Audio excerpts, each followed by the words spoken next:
हरे कृष्णा कृष्ण कृष्ण हरे हरे, हरे राम राम राम हरे हरे। तो सभी भक्तों का स्वागत है आज के कथा में। तो आज हम गीता के ऊपर पूरा पाठ करेंगे क्योंकि आज का दिन है गीता जयंती का। तो तुलसीविलास प्रभु आप दिखा सकते हैं। आज हम आपको कुरुक्षेत्र के कुछ तस्वीर आपको दिखाएंगे। ये ज्योतिसर तीर्थ का जगह है। तो यहाँ पे जिस जगह पे ये जो पेड़ आप देख रहे हैं, इस पेड़ के नीचे बताया गया है कि गीता बताया गया था। तो इसको ज्योतिसर बोलते हैं क्योंकि ज्योति का मतलब है प्रकाश, और सार जो बोलते हैं महत्वपूर्ण चीज। तो सबसे महत्वपूर्ण चीज यहाँ पे बताया गया था, इसलिए इसको ज्योतिसर तीर्थ बताया गया है। और इसी पेड़ के नीचे बताया जाता है कि विराट रूप भी भगवान को ने दिखाया था। और अगला तस्वीर दिखाएं। यहाँ पे जो है ये जो है भीष्म कुंड है, या बिल्कुल भीष्म सरोवर भी बोलते हैं। तो इसके बारे में बताया जाता है कि यही वो जगह थी जहाँ पे भीष्म देव जो है तीरों की शैया पे लेटे हुए थे।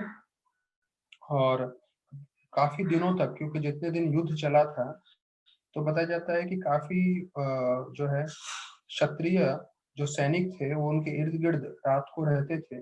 क्योंकि कई रात के समय में कई जो है जानवर, लोमड़ी वगैरह आके जो मरे हुए लोग हैं उनको खाते थे। तो वो लोग आके भीष्म देव पे आक्रमण न करें, इसलिए रात को भी उनको पहरा दिया जाता था। और ये तकरीबन तकरीबन बताया जाता है ये दिसंबर के महीने में गीता बताया गया था, और अब से जो है कई दिन युद्ध हुआ था। तो इतना ठंडी के समय कुरुक्षेत्र में भीष्म देव, उनके पूरे शरीर में बाण घुसे हुए थे और वो लेटे हुए थे। तो ये बताते हैं कितना उन्होंने तपस्या किया था। और जब उनको पानी चाहिए था तो अर्जुन ने यहीं पे तीर मारा था, जिसमें से जल निकला था, जिससे भीष्मदेव ने जल प्राप्त किया था। तो इसलिए उसको भीष्म कुंड भी बोलते हैं। और आगे दिखाएंगे। और ये देखिए, ये यहाँ पे स्मारक उन्होंने बनाया है भगवान कृष्ण को पार्थ सारथी के रूप में, और अर्जुन भी है। तो बताते हैं कि आज भी लोग आज के दिन वहां पे जाके कृष्ण भगवान की आरती करते हैं, गीता की आरती करते हैं, और पूरा दिन जो है गीता पाठ में लगे, गीता पाठ करते हैं। और इसके बारे में बताया जाता है कि जब ये रणभूमि पे शुरुआत होने वाली थी तब, हाँ ये एक और तस्वीर है जो पेड़ का है। दिखाइए दिखाइए अगला वाला तस्वीर। ये जो पेड़ का है जिसमें मैंने बताया था, जिसके नीचे गीता बताई गई थी, वो आज भी देखिए कितना हरा भरा है। 5,000 साल पुराना पेड़ है।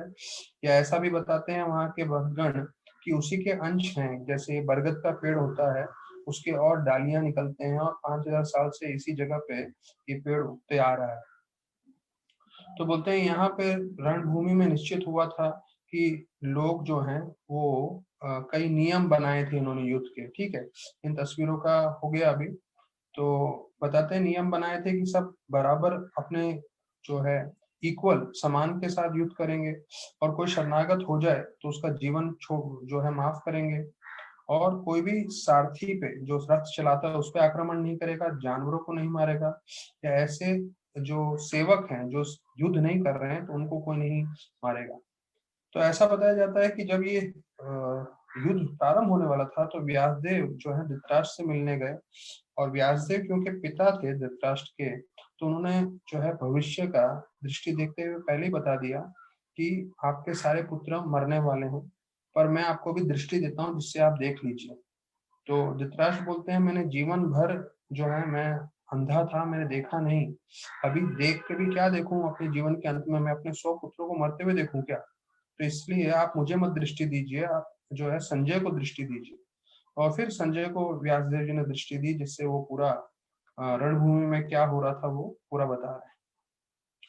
तो पांडवों के पास जो है 7 अक्षौणी था, और कौरवों ने 11 अक्षौणी सेना लेकर आए थे।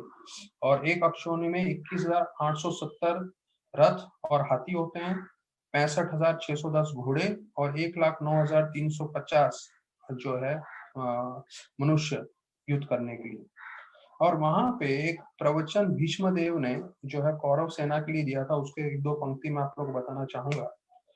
तो भीष्मदेव को निश्चित रूप से मालूम था कि विजय उनकी नहीं होने वाली है, क्योंकि कृष्ण दूसरी ओर हैं, लेकिन फिर भी प्रेरणा देते हुए वो बोले सभी योद्धाओं को कौरवों की तरफ से कि कोई भी जो है युद्ध करते समय अगर अपना शरीर त्यागता है तो निश्चित रूप से वो जो है स्वर्ग प्राप्त करता है। तो कहते हैं कोई क्षत्रिय है, कोई योद्धा है, तो वो जो है बिस्तर पे मरे या बीमारी से मरे, वो उसको शोभा नहीं देता। उसको यही शोभा देगा कि वो रणभूमि में युद्ध करते हुए मरे। तो इसलिए मैं चाहता हूँ कि आप लोग अपना जो है सर्वोत्तम दीजिए यहाँ पे युद्ध करने के लिए और जीतने के लिए। और यहाँ तक कि ये भी बताया जाता है, दुर्योधन दुशासन से कहते हैं कि हमें शिखंडी का ध्यान रखना है, क्योंकि ये जो है भीष्म पितामह के लिए कभी भी खतरा बन सकते हैं। तो देखिए उनको भी मालूम था, और फिर जो हुआ इतिहास में वो तो हमें मालूम ही है। तो आज हम मोक्षदा एकादशी के बारे में भी थोड़ा चर्चा कर लेंगे, क्योंकि उसके बाद हमें पूरा गीता का पाठ करना है। तो मोक्षदा एकादशी के बारे में बताया जाता है कि युधिष्ठिर महाराज जो हैं वो इनको पूछते हैं, कृष्ण भगवान को, कि आप मुझे इस एकादशी के बारे में बताएंगे। तो ये ब्रह्मांड पुराण में पूरा वर्णन आता है और बोलते हैं ये माघ मार्ग शीर्ष, मतलब ये नवंबर दिसंबर में जो आता है वो सभी पापों से हमें मुक्त कर सकता है, और वो बहुत ही शुभ बताया जाता है। इसका नाम मोक्षदा इसलिए है क्योंकि विशेष रूप से ये मुक्ति देने के में सक्षम है। और बोलते हैं जो दामोदर है भगवान, जो हम कार्तिक महीने में जिनको पूजते हैं, उन्हीं को जो है आज पूजना चाहिए। तो विशेष रूप से बताया जाता है घी के दिए से, अगरबत्ती से, और खुशबूदार फूल से, और तुलसी मंजरी से। ये सब कृष्ण भगवान युधिष्ठिर महाराज को बता रहे हैं।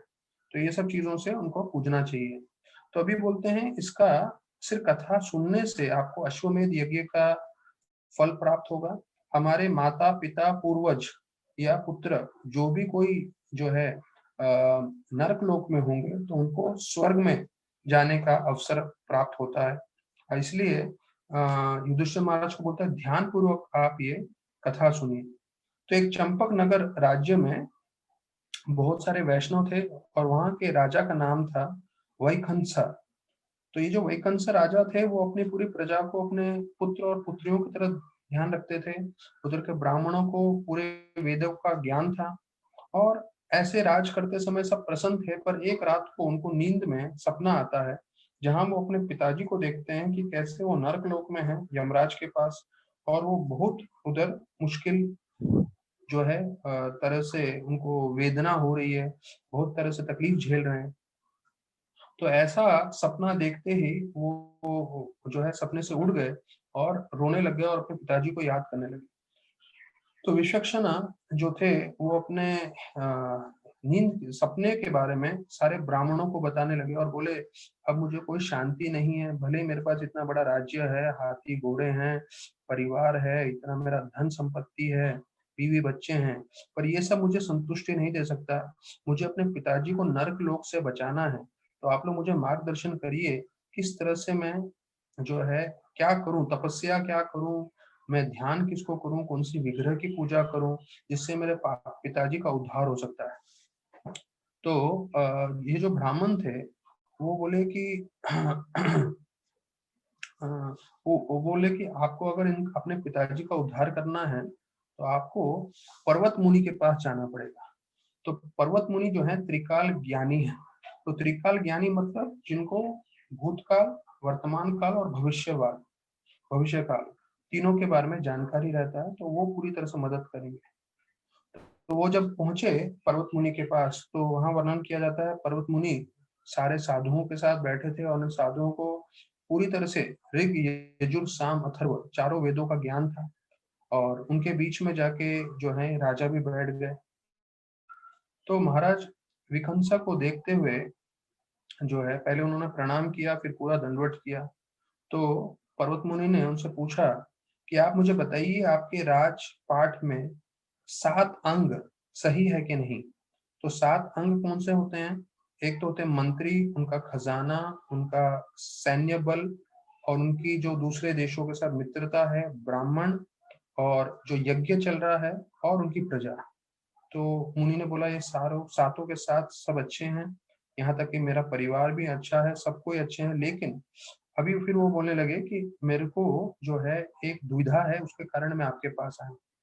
तो पर्वत मुनि जो सिर्फ अपने आंखें बंद की, आंखें बंद करके अपनी शक्ति से उन्होंने पता लगा लिया और बोला कि आप मुझ मेरे पास इसलिए आए हो क्योंकि आपके पिताजी जो हैं वो नर्क में हैं। और वो बताते हैं कि मैं अपने शक्ति से ये भी देख सकता हूँ कि वो क्यों नर्क में गए। तो बोलते हैं कई दिन होते हैं जब स्त्रियों का संग नहीं करना चाहिए, पर ऐसे समय में जो है बलपूर्वक उन्होंने अपनी बीवी का संग किया। यहाँ तक कि उसकी बीवी रो रही थी, चिल्ला रही थी कि आप मत संग करिए, ये समय सही नहीं है, लेकिन फिर भी उन्होंने जो है नहीं सुना और ऐसे गलत समय में संग करने के कारण उनको नर्क लोक में जाना पड़ा है और वहां पे वो सफर कर रहे हैं। तो बोले मुझे मार्गदर्शन करिए कैसे मैं अपने पिताजी का उद्धार कर सकता हूँ। तो पर्वत मुनि ने बताया कि आने वाले मोक्षदा एकादशी में अगर आप पूरी तरह से फास्टिंग करेंगे और इसका जो फल है वो अपने पिताजी को अर्पण करेंगे तो निश्चित रूप से जो है आपके पिताजी नर्कलोक से जो है छूट जाएंगे। तो जैसे ही उन्होंने ये सुना तो वो अपने राज्य में वापस आ गए राजा, और अपने बीवी बच्चों और जितने भी रिश्तेदार है उन सबके साथ उन्होंने पूरा इस एकादशी का फास्टिंग किया। यहाँ तक कि देवतागण भी इतने प्रसन्न हो गए, उन्होंने भी फूल वूल अर्पण किए। और जैसे ही ये समाप्त हुआ तो उनके पिताजी जो हैं वो नर्क लोक से सीधा जो है स्वर्ग की ओर प्रस्थान किए। और प्रस्थान करने से पहले अपने पुत्र के पास गए और पुत्र को बोले क्योंकि आपने इतना तपस्या किया मोक्षदा एकादशी के दिन, इसलिए मुझे स्वर्ग जाने को मिल रहा है। और बताते हैं कि वहां पे भी जाके भक्ति करने वाले थे उनके पिताजी, और वहां से सीधा भगवत धाम जाने के लिए वो प्रेरित हो रहे थे। तो बोलते हैं जो भी ये एकादशी का पालन करता है तो ये एकादशी को चिंतामणि के समान माना जाता है, क्योंकि सब मोतियों में, सब हीरो में सबसे महत्वपूर्ण होता है चिंतामणि। तो इसका जो है कितना फल प्राप्त होगा हम सोच भी नहीं सकते। लेकिन एक चीज है कि कोई नर्क में जो भी है रिश्तेदार होंगे तो उनको सीधा स्वर्ग में जाने मिल जाएगा, और जो भक्त है जो इस दिन एकादशी का पालन करता है वो सीधा भगवत धाम जाएगा इस जीवन के अंत में। तो ये पूरा वर दिया जाता है मोक्षदा एकादशी के बारे में। आज हम जो है गीता के सारे अध्याय जो हैं वो धीरे धीरे हम चर्चा करने की कोशिश करेंगे। तो पहले अध्याय के बारे में जो 18 अध्याय हैं, और अभी हमारे पास जितना मिनट बचा है क्योंकि 5 बजे हमें 700 श्लोक का उच्चारण करना है, तो मैं आपको संक्षेप में बताने की कोशिश करता हूँ। विश्वनाथ चक्रवर्ती ठाकुर बताते हैं कि एक हीरे को कैसे बक्से में रखते हैं, तो वैसे ही जो गीता है उसके जो पहले 6 अध्याय और आखिरी के 6 अध्याय हैं वो बक्से के समान है, ऊपर का भाग और नीचे का भाग, मतलब 1 to 6 और जो है 13 से 18, ये ऊपर और नीचे का भाग है बक्से का। और जो बीच में जो हीरा होता है वो हीरा है भक्ति, जो 7 से 12वें अध्याय में। तो ये जो भक्ति है वो मुख्य चीज है इस गीता का। तो आज गीता जयंती है, आज हम प्रार्थना करेंगे कि गीता का ज्ञान हम अपने जीवन में अपना सकें। तो सार आप समझ लीजिए, विश्वनाथ चक्रवर्ती ठाकुर जैसे बता रहे हैं, गीता का सार है भक्ति। भक्ति मतलब भगवान, जो भक्त होता है वो भगवान की सेवा करता है उनकी प्रसन्नता के लिए। तो इसके ऊपर जो है हमें काफी इसमें कर्म, ज्ञान, अष्टांग, भक्ति सबके बारे में वर्णन किया गया है। और भक्ति में देखा जाए तो आप सभी चीज का भी मिश्रण कर सकते हैं। और पहला अध्याय तो अभी हमने समाप्त किया है, पहला अध्याय सबको मालूम ही है। तो हम लोग ने क्यों अर्जुन युद्ध नहीं करना चाहते थे, क्या कारण थे, और जिनके पास गीता है वो साथ में अगर सुनना चाहते हैं या चर्चा करना चाहते हैं तो मैं मुख्य श्लोकों का भी चर्चा कर लूंगा साथ में। तो जैसे अर्जुन कृष्ण भगवान को बोलते हैं आप रथ मेरा लेके जाइए बीच में, 21वें श्लोक में पहले अध्याय में। और कृष्ण भगवान पूर्ण पुरुषोत्तम जो है एक भक्त के सेवक बन के, दास बन के जो है रथ लेके जाते हैं। सेनयोरुभयोर मध्ये रथं स्थापयाम अच्युता यावानेतान ऋषिकेशं युद्धो कामान अवस्थिता। तो देखिए भगवान कैसे अपने भक्त के अधीन हो रहे हैं और उनकी सेवा कर रहे हैं। और 4-5 कारण हमने चर्चा किया हुआ है क्यों अर्जुन युद्ध नहीं करना चाहते थे। फिर जो है दूसरे अध्याय में कृष्ण भगवान सीधा उनको थोड़ा डांटने लगते हैं और बोलते हैं अरे आप युद्ध नहीं करना चाहते, ये सब आप में कैसे अशुद्धता आ गई। क्लैब्यमास्व, ये तीसरा श्लोक है, दूसरा अध्याय का। क्लैब्यमास्व गमापार्थान एतत्त्वया उपाद्यते शुद्धं हृदय दौर्बल्यं तप्ता उत्तिष्ठ परं तप। ये सब आप में दुर्गुण कैसे आ गए हैं, आप उठिए और युद्ध करिए। तब अर्जुन को समझ में आ गया कि मैं सिर्फ मित्र मित्र बना रहूंगा तो नहीं चलेगा, मुझे उनका शिष्य बनना चाहिए। अगर मैं शिष्य बनूंगा तभी मुझे भगवान ज्ञान देंगे, जो कृष्ण है। तो इसलिए वो शिष्य बनते हैं। वो 7वें श्लोक में आता है, कार्पण्य दोष अपहता स्वभाव पृच्छामि त्वां धर्म समुद्धचेत यक्ष्वेशानिशि संभूहि तन्मे शिष्यस्तेहं शालिमां त्वां तम प्रपन्नम। शिष्यस्ते हम, मैं शिष्य बनने के लिए तैयार हूँ आपका, ये 7वें श्लोक में बता रहे हैं।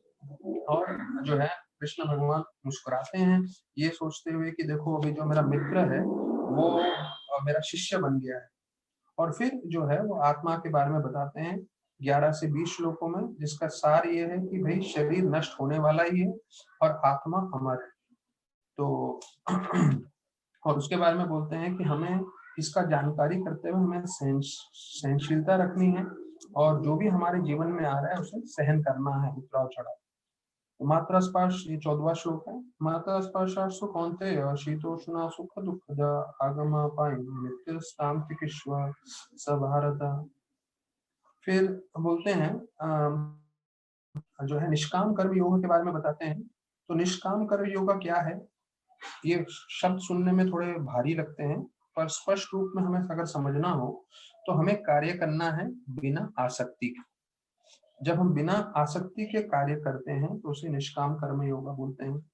और उसके लिए भगवान बोलते हैं कि आपका मन पूरा एकाग्र होना चाहिए, और वो 41 श्लोक में बताते हैं, व्यासात्मिका बुद्धिर एकेह कुरु नंदना भूषाका ही अनंतश्चो बुद्धियो व्यवसायिना।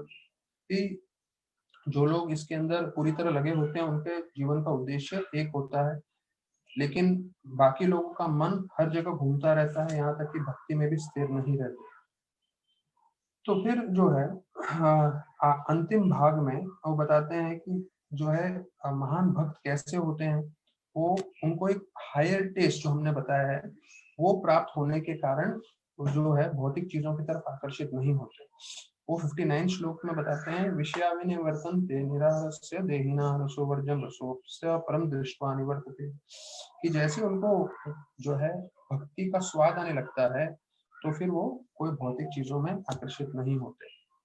तो यहाँ बताते हैं 70वें श्लोक में, अपूर्यमानम अचल प्रतिष्ठम समुद्र आप प्रवशन्ति यद्वत् तद्वत् कामायम प्रवशन्ति सर्वे शान्तिमाप्नोति न कामकामी। तो बोलते हैं जैसे एक बड़े विशाल समुद्र में नदियां आती हैं, तो नदी आने से, नदी का जल आने से जो विशाल ओशन है, समुद्र है, वो विचलित नहीं होता। तो उसी प्रकार से जो एक भक्त होते हैं तो उनके मन में भले ही कितनी इच्छाएं क्यों ना प्रेरित हो जाएं, पर वो इच्छाओं से जो है विचलित नहीं होते और वो हमेशा स्थिर रहते हैं भक्ति में। तो ये बहुत महत्वपूर्ण है हमारे लिए जानना कि जब हम पूरी तरह से भक्ति से स्थिर रहेंगे तो फिर हमारे जीवन में कितना ही उतराव चढ़ाव आए या कुछ भी परिस्थिति जो है अच्छी ना हो या जैसा भी हो, तो उससे हम विचलित ना होंगे। जैसे ओशन जो होता है, समुद्र होता है, वो विचलित नहीं होता, वैसे हम विचलित नहीं होंगे। तो ये संक्षेप में दूसरा अध्याय मैंने आपको बताया है। अभी तीसरे अध्याय के ऊपर हम चर्चा करते हैं। तीसरा अध्याय में जो है अर्जुन पूछ रहे हैं कि भाई मुझे क्या करना चाहिए, कार्य करना चाहिए या वैराग्य प्रदर्शन करना चाहिए। तो भगवान बोलते हैं कि भाई आपको सब कुछ मेरे लिए करना है, और वही 9वें श्लोक में बताते हैं, यज्ञात कर्माणो अन्यत्र लोकोयम कर्म बंधना तदर्थम कर्म कौन्तेय मुक्त संग समाचार। अर्थात जब जो भी कर रहे हो आपको यज्ञ जो है कृष्ण भगवान की प्रसन्नता के लिए करना है। तो जब कृष्ण भगवान प्रसन्न होंगे आपके सब कार्य से, तब आपको संतुष्टि प्राप्त होगी, नहीं तो यही कार्य आपके बंधन का कारण बने। तो जब हम कृष्ण के लिए कोई कार्य करते हैं तो उससे हमें मुक्ति प्रदान होता है, और अगर कृष्ण के लिए नहीं करें तो वही बंधन का कारण बनता है। फिर आगे श्लोकों में जैसे हमने देखा है कि कैसे भगवान बोलते हैं यज्ञ करना चाहिए, और बिना यज्ञ के, बिना भगवान को भोग चढ़ाए आप कुछ भी खाएंगे तो वो सिर्फ पाप खा रहे हैं। तो 13वें श्लोक में बताते हैं, यज्ञशिष्ट नो संतो मुच्यन्ते सर्व किल्बिषा भुजन्ते ते अगम पापा ये पचन्ते आत्म कारण। तो देखिए यहाँ 13वें श्लोक में स्पष्ट बता दिया गया है कि अगर आप कुछ भी भोजन प्राप्त करेंगे जो आपने भगवान को अर्पण नहीं किया है, तो आप जीवन में सिर्फ पाप खा रहे हैं। ये पचन्ते आत्म कारणा, यू आर ईटिंग ओनली सिन, और उससे आपके जीवन का पाप बढ़ते जाएगा।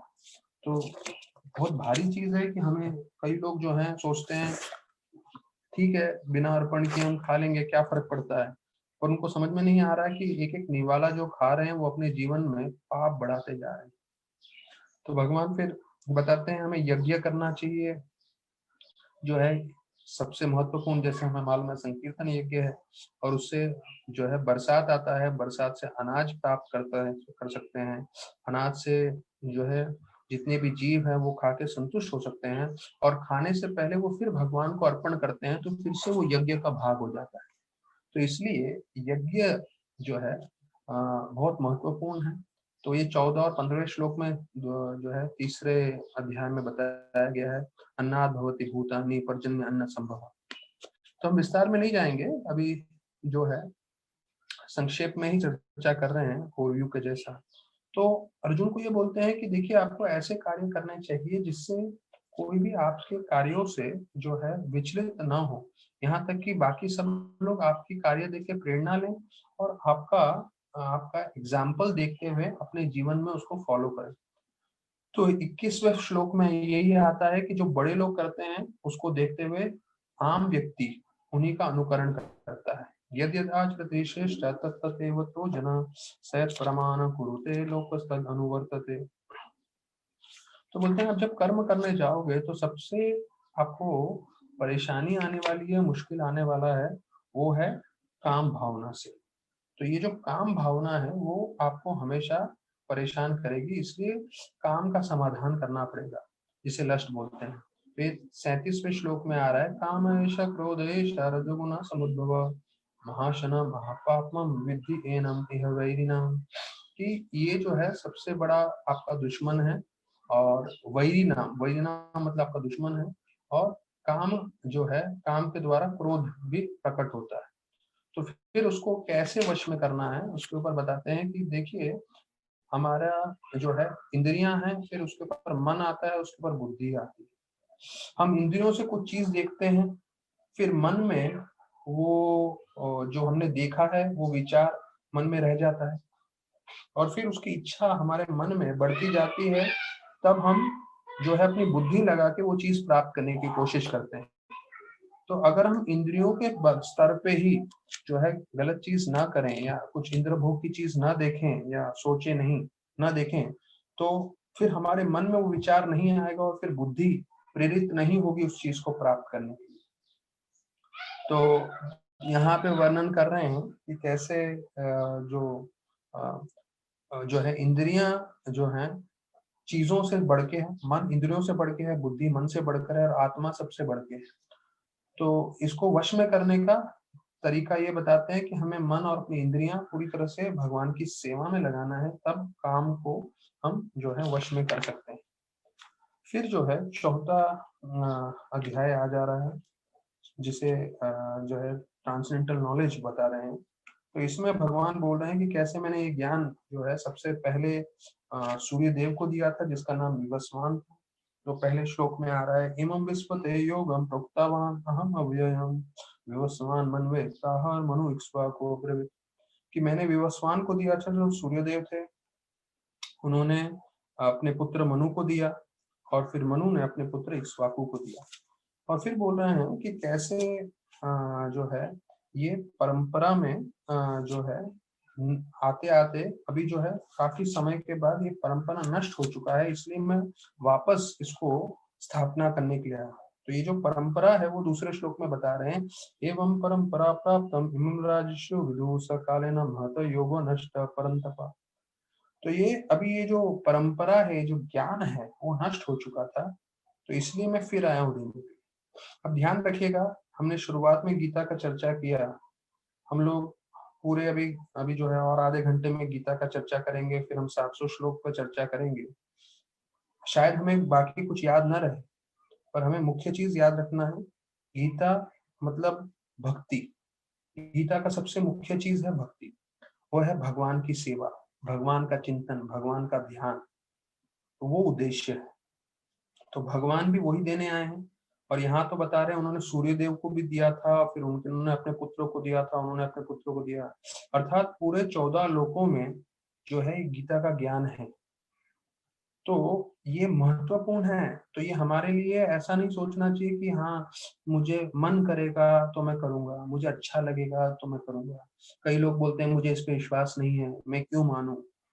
भाई पूरे 14 लोक पे भगवान कृष्ण ने सबको शिक्षण दिया है गीता पालन करने के लिए, और अगर वो नहीं करते हैं तो मृत्यु के पश्चात उनके कर्मों के कारण उनको उसका फल भोगना पड़ता है। जैसे आज का मोक्षदा एकादशी के दिन हमने कहानी भी सुनी, कैसे एक राजा ने गलत कार्य किया जिससे वो नरक में भी पहुंच गए। तो भगवान आते हैं धर्म की स्थापना करने के लिए। तो वो चौथे अध्याय में 7वें श्लोक में बताया गया है, यदा यदा हि धर्मस्य ग्लानिर्भवति भारत अद्भुतानाम् अधर्मस्य तदात्मानं सृजाम्यहम्। कि जब भी का धर्म का जो ग्लानि होता है, धर्म का जो नीचे जाता है तो और अधर्म बढ़ने लगता है, तो मैं बार बार आ जाता हूँ धर्म की स्थापना करने के लिए। तो 3 कारणों के लिए भगवान आते हैं, तो वो 8वें श्लोक में बताया गया है, परित्रणाय साधूनां विनाशाय च दुष्कृतां धर्म संस्थापनार्थाय संभवामि युगे युगे।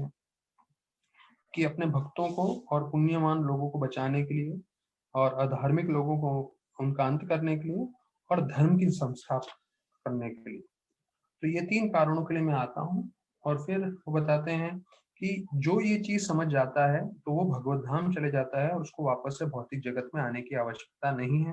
ये 9वें श्लोक में है, जन्म कर्म च मे दिव्यम एवं यो वेति तत्वतः तत्वा देहांत पुनः जन्म नैति मामेति स्व अर्जुन। तत्वा देहांत पुनः जन्म नैति, जो ये चीज समझ लेता है कि भाई भगवान भक्ति देने के लिए आए हैं और भक्ति में लग जाता है, और तो वो जीव जो है वो पुनर्जन्म न विद्यते, उसको वापस से भौतिक जगत में आने की आवश्यकता नहीं। फिर भगवान बता रहे हैं कि कोई मेरी भक्ति करता है तो मैं उसको जो है उसका ध्यान रखता हूँ। तो ये 11वें श्लोक में है, ये यथा माम प्रपद्यते ताम तथैवं भजाम्यहम् माम वर्तमानुवर्तन्ते मनुष्य पार्थ सर्वशः। कि जैसे आप मेरी भक्ति करोगे वैसे मैं आपके साथ आदान प्रदान करूंगा। तो देखिए हम लोग सब भक्ति मार्ग में जुड़ रहे हैं, तो हम लोग जितनी तीव्रता से भक्ति कर रहे हैं, जितना ध्यान से जप कर रहे हैं, जितना ध्यान से हम कथा सुनेंगे, जितना ध्यान से हम सेवा करेंगे भगवान की और भक्तों की, तो भगवान भी उसी तरह से हमारे साथ आदान प्रदान करने के लिए तत्पर रहेंगे। तो ये जो है भगवान 11वें श्लोक में बोल रहे हैं। फिर जो है कैसे भगवान ने ये पूरे वर्णों और आश्रम को बनाया है वो 13वें श्लोक में बताया है, चतुर्वर्णम मया सृष्टम गुण कर्म विभागसा तस्य कथार्थम अपि माम विद्धि कर्तारम अव्ययम। चतुर्वर्णम, ये जो 4 वर्ण है, ब्राह्मण क्षत्रिय वैश्य शूद्र, हाँ, तो ये सब जो है भगवान ने बनाए हैं, स्वयं बता रहे हैं वो 13वें श्लोक में। और ऐसे बताते हुए फिर जो है वो बताते हैं कर्म क्या है, अकर्म क्या है, विकर्म क्या है। तो वो पूरा जो है आने वाले 10 श्लोकों में वही चर्चा होता है। तो उसका सार ऐसा है कि कर्म मतलब जो हम कार्य करते हैं या हमें जो कर्मों का फल मिलता है। अकर्म मतलब जब हम भक्ति से जुड़ जाएं तो फिर वो अकर्म हो जाता है, उसका कोई हमें प्रतिकार नहीं होगा, और वो शुद्ध भक्ति जिसे अकर्म बोलते हैं। और विकर्म वो होता है जो शास्त्रों में बोला है ऐसा नहीं करना है, उसके बाद भी लोग करते हैं गलत कार्य, जैसे हम बोलते हैं 4 नियमों का उल्लंघन करना, तो वो विकर्म में आता है। तो ये सब का ज्ञान प्राप्त करने के लिए भगवान वो बोलते हैं कि हमें गुरु के पास जाना चाहिए, गुरु का आश्रय लेना चाहिए। तो वो 34वें श्लोक में बताया गया है कि गुरु का आश्रय लेना चाहिए। तद्विदीप्तानि पातेन परिप्रश्नेन सेवया उपदेशन्ति ते ज्ञानम ज्ञानिनः तत्वदर्शिनः। कि हमें जो है गुरु के पास जाना चाहिए, और गुरु के पास जाके हमें 3 कार्य करना चाहिए। पहले हमें नम्र होना चाहिए, और हमें प्रामाणिक प्रश्न पूछना चाहिए, और तीसरा सेवा करना चाहिए। जब गुरु के पास जाके हम इस 3 रूप से कार्य करेंगे तब हमें ज्ञान प्राप्त होगा। सिर्फ प्रश्न उत्तर पूछने से हमें जवाब नहीं मिलेगा, प्रश्नों के साथ हमें सेवा करना जरूरी है। और जब ये दोनों कार्य कर रहे हैं, सेवा कर रहे हैं और प्रश्न पूछ रहे हैं, हमें नम्र होना बहुत जरूरी है। तो ये श्लोक में बताया है। हाँ, तो अगर हम सेवा करते हैं तो ये जो ज्ञान दे रहे हैं गुरु, वो साक्षात्कार बनेगा, रियलाइजेशन बनेगा, नहीं तो वो सिर्फ ज्ञान के स्तर पे ही रहेगा। तो ये चौथा अध्याय है। 5वां अध्याय कर्म योगा के बारे में बतलाते हुए बोलते हैं अर्जुन को कि आप जो है भक्ति के भाव से करें, आप आसक्ति ना रखें।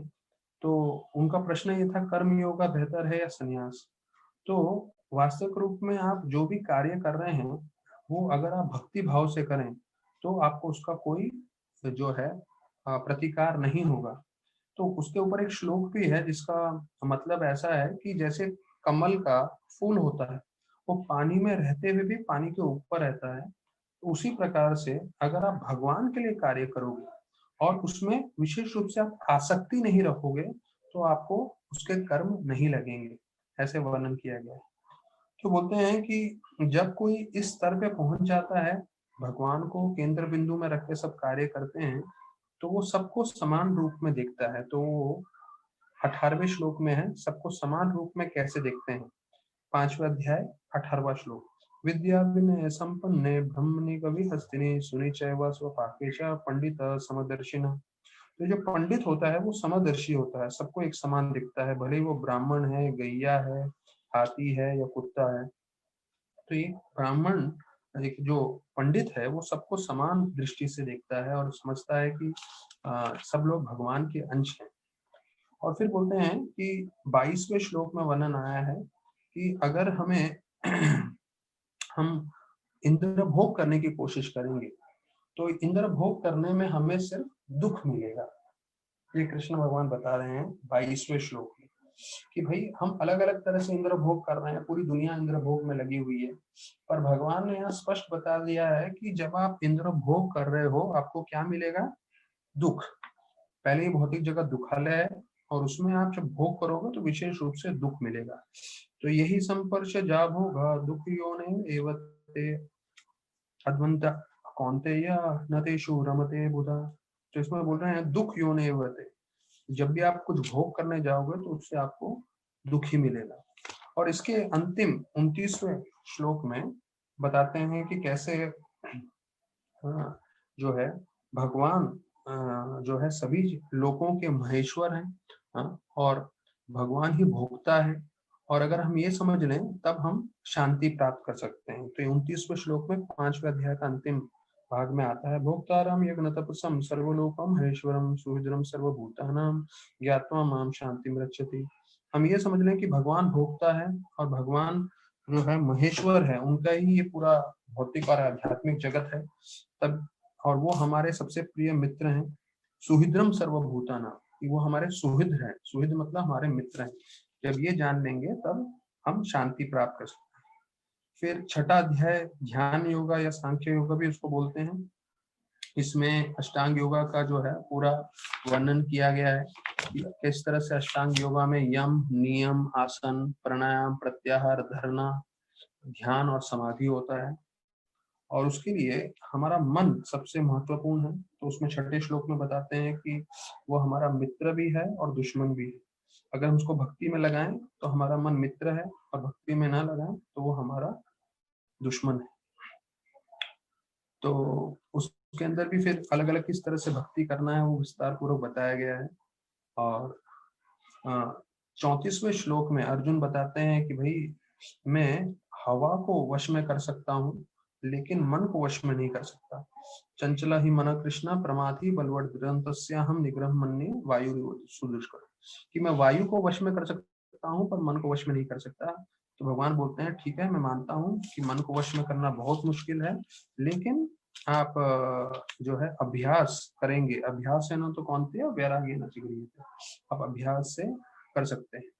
तो जो लोग अलग अलग तरह से मार्ग में लगे हैं उसमें से सबसे उत्तम कौन है? जो भक्ति करते हैं। तो ये छठे अध्याय का जो सार है, कंक्लूजन है, वो भक्ति है। और वो जो है 47 श्लोक में कंक्लूड करते हैं भगवान स्वयं बोलते हुए, योगिनाम अपि सर्वेषां मद्गतिरन्तरात्मना श्रद्धावान भजते यो माम समयुक्ता तमो मतः। कि सबसे उत्तम कौन है? जो वो योगी जो मेरे बारे में हमेशा स्मरण करता है, मेरी भक्ति करता है। तो देखिए, अभी हमने पहले 6 अध्याय समाप्त किए हैं और ये 6 अध्यायों में जो है मैंने बताया जैसे कवरिंग है, और अभी 7वें अध्याय से जो है असली भक्ति जो है, मेन भक्ति का जो मूल है वो प्रारंभ होने जा रहा है। और उसमें जो पहला श्लोक है 7वें अध्याय का, तो उसमें सीधा स्पष्ट रूप से कृष्ण भगवान बता रहे हैं, श्री भगवान उवाचा, पहला श्लोक में, मयि आसक्ता मनः पार्थ योगं युञ्जन् मदाश्रया असंशया समग्र मां यज्ञास्यसि तच्छृणु। कि अगर आपको भक्ति के बारे में जानना है तब सुनो। मैंने पहले भी बताया है ये श्लोक कि भगवान बोल रहे हैं कि आप मेरे बारे में चिंतन करें और मेरा अपना मन मेरे से आसक्त करें और श्रवण करें मेरे बारे में, तब सुनो। सुनो मतलब श्रवण करना। तो देखिए, श्रवण आप गीता के स्तर पे देखें, भागवत के स्तर पे देखें, सबसे महत्वपूर्णता दी गई है। और ये पहला स्तर बताया गया है भक्ति में प्रगति करने का, भक्ति में जुड़ने का। तो ये श्रवण मात्र हमें हमेशा आगे बढ़ाएगा, तो हमें हमेशा श्रवण करना है।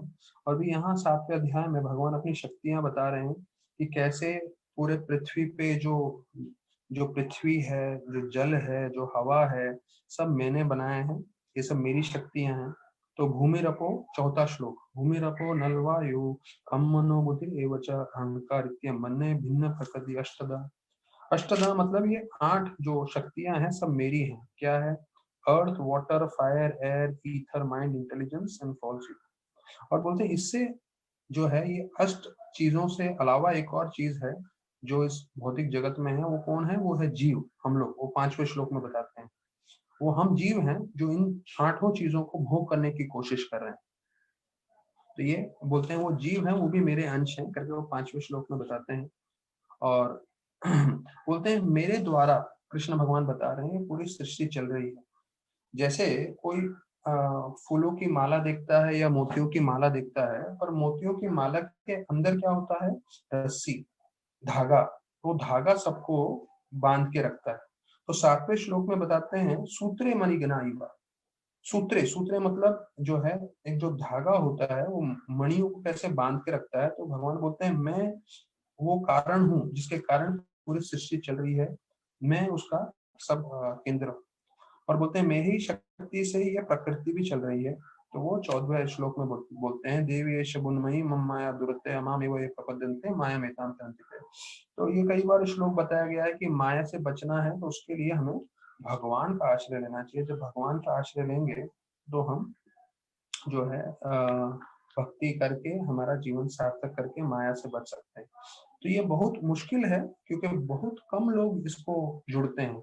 तो हमें लग रहा होगा इस्कॉन में ज्यादा लोग नहीं है, या जब हम प्रवचन करते हैं, कथा करते हैं, लोगों को जोड़ने की कोशिश करते हैं तो बहुत कम लोग जुड़ते हैं। तो भगवान इस बात की जो है, इस बात के साथ भगवान भी मान रहे हैं, सहमति दे रहे हैं और बोलते हैं बहुनाम जन्मनाम अंते ज्ञान माम प्रपद्यते वासुदेव सर्वमिति स महात्मा दुर्लभ।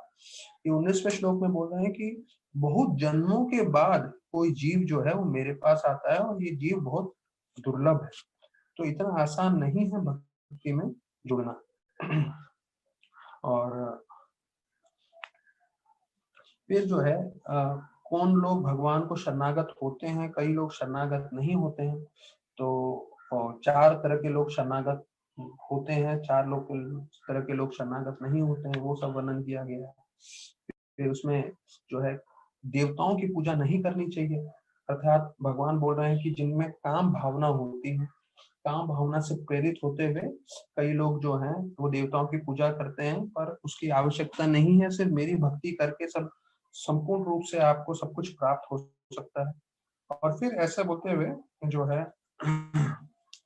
हाँ, बोलते हैं कि कैसे कोई दृढ़ मतलब पूरा ध्यान करके कैसे भक्ति कर सकता है, वो है 28वें श्लोक। तो बोलते हैं जिन्होंने पूर्व जन्म में पुण्य प्राप्त किया हो और उनके पूरे पाप नष्ट हो चुके हों, वो लोग दृढ़वता हो जाते हैं। दृढ़वता मतलब उनका पूरा मन एकाग्र हो जाता है और पूरी तरह से जो है अच्छे से भक्ति कर पाते हैं। अभी 8वें अध्याय में आ रहा है कि अर्जुन को कई प्रश्न हैं, उसमें वो पूछते हैं कि भाई भगवत धाम कैसे जा सकते हैं। तो 5वें श्लोक में बताते हैं 8वें अध्याय के भगवान कृष्ण कि भाई जो मेरे बारे में स्मरण करता है वो भगवत धाम जा पाता है।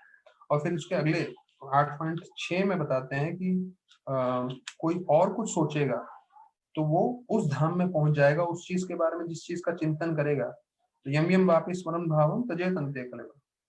अगर आप भगवान के बारे में नहीं सोच के कुछ और चीज के बारे में सोचोगे तो वहां आपको अगले जन्म में आपको वो जगह प्राप्त होगी। और इसमें स्पष्ट बताया गया है मेहनत नहीं किया भगवान का स्मरण करने का, भगवान का सेवा करने का, जप करने का, कथा सुनने का, तो अंतिम समय में आप भगवत नाम प्राप्त नहीं कर पाएंगे। इसलिए भगवान स्वयं बोल रहे हैं 7वें श्लोक में कि माम अनुस्मर युद्ध च, कि मेरा स्मरण करो और युद्ध च। तो देखिए ये श्लोक हम कई बार कोट करते हैं बताने के लिए कि कृष्ण भगवान अर्जुन को क्या बोल रहे हैं, दोनों कार्य करो, मेरा स्मरण भी करो और साथ में युद्ध भी करो। तो वैसे ही हमें जो है हमारे जितने भी कार्य हैं वो सब हमें संभालने हैं और साथ साथ भगवान का स्मरण भी रखना है, जो है नाम जप करके, कथा सुन के। अगर ये हम जीवन पर्यंत कर पाते हैं तो 8.5 में जैसा बताया है अंत काले च मामेव, अंत काल में हम उनको स्मरण करके उनके धाम पहुंच पाएंगे। फिर जो है 14वें श्लोक में शुद्ध भक्ति के बारे में बता रहे हैं। शुद्ध भक्ति का स्तर क्या है, अभी देखिए 8वां जो है 8वां और 9वां अध्याय और उसमें शुद्ध भक्ति के बारे में वर्णन आ रहा है। तो उसमें बोलते हैं 14वें श्लोक में अनन्या चेता सततम ह्यो माम स्मरति नित्य स तस्याहं सुलभ पार्था नित्य युक्तस्य योगिनः। तो इस श्लोक में देखिए महत्वपूर्ण बात यह आ रही है कि कैसे भगवान को भगवान ने बताया है कि कोई मेरा हमेशा स्मरण करता है। देखिए 8.5 में तो बता दिया कि जो मेरा स्मरण करेगा वो भगवत धाम आएगा अंत काल में, लेकिन उसके लिए बता रहे हैं सतताम। यहाँ पे तीन बार यही शब्द आया है 14वें श्लोक में। सतताम मतलब हमेशा, नित्य स मतलब हमेशा, फिर नित्य मतलब हमेशा। अगर आप हमेशा भगवान का स्मरण करोगे तो सुलभ, सुलभ मतलब बहुत आसान हो जाएगा। भगवान बोल रहे हैं आपको भगवत धाम जाना, मुझे प्राप्त करना, लेकिन उसके लिए आपको क्या करना पड़ेगा, हमेशा मेरा स्मरण करते रहना पड़ेगा। अगर आप हमेशा स्मरण कर रहे हैं तो वेरी इजी टू ऑब्टेन, ऐसा बोलते हैं। सुलभ मतलब बहुत आसान हो जाएगा। तो ये शब्द हमें ध्यान रखना है। अगर हम चाहते हैं बहुत आसानी से हम भगवान को प्राप्त कर लें या भक्ति में हमेशा रहें तो हमें हमेशा भगवान का स्मरण करने की कोशिश करनी है। ज्यादा से ज्यादा समय भगवान का नाम जप, भगवान की कथा, भगवान का कीर्तन, कुछ ना कुछ तरीके से भगवान की सेवा में हम लगे रहें तो उससे हम बहुत आसानी से जो है भगवत धाम प्राप्त कर सकते हैं। तो फिर जो है इसके अंतिम में जो है 8वें अध्याय में वो बता रहे हैं कि अगर कोई वेदों का पाठ कर रहा है, अगर कोई यज्ञ कर रहा है, कोई तपस्या कर रहा है, कोई दान पुण्य कर रहा है, कोई पुण्य कार्य कर रहा है, लेकिन कोई इन सब के मुकाबले अगर सिर्फ भक्ति कर रहा है तो भक्ति करने वाले को इन सब चीजों का फल प्राप्त होगा। अर्थात आप सिर्फ भक्ति करें तो उसमें आपको जो है शास्त्र पढ़ना, तपस्या करना, यज्ञ करना, दान करना, पुण्य करना और उससे ज्यादा अत्यधिक लाभ प्राप्त हो सकता है। ये 28वें श्लोक में बोल के पूरा जो है अध्याय को समाप्त कर रहे हैं। बोल रहे हैं वेदेषु यज्ञेषु तपस्सु चैव दानेषु यत् पुण्य फलम प्रतिष्ठम अत्येति तत्सर्वम् इदं विदित्वा योगी परम स्थानमुपैति चाद्यम्। और वो जो भक्ति करता है वो अंत में मेरे भगवत धाम भी आ जाता है और आपको इस जगत में सब कुछ प्राप्त होगा, ऐसे बोल के 8वां अध्याय समाप्त कर रहे हैं। अभी 9वां अध्याय देखिए जो है पूरे 18 अध्याय में बीच में आ रहा है और यहाँ पे 9वें अध्याय में जो है इसको राज विद्या, आप जो है दूसरे श्लोक में देखेंगे गीता के 9वें अध्याय में उसको बताया गया है राज विद्या राज गुह्यम। ये सभी विद्याओं का राजा है और सबसे कॉन्फिडेंशियल है, गुह्यम है, ये सबसे पवित्र है, सबसे उत्तम है और इसको आप अनुभव भी कर सकते हैं। और जब अनुभव करने जाएंगे सुसुखम कर्तुम अव्यय, तो ये सुखमय कार्य है।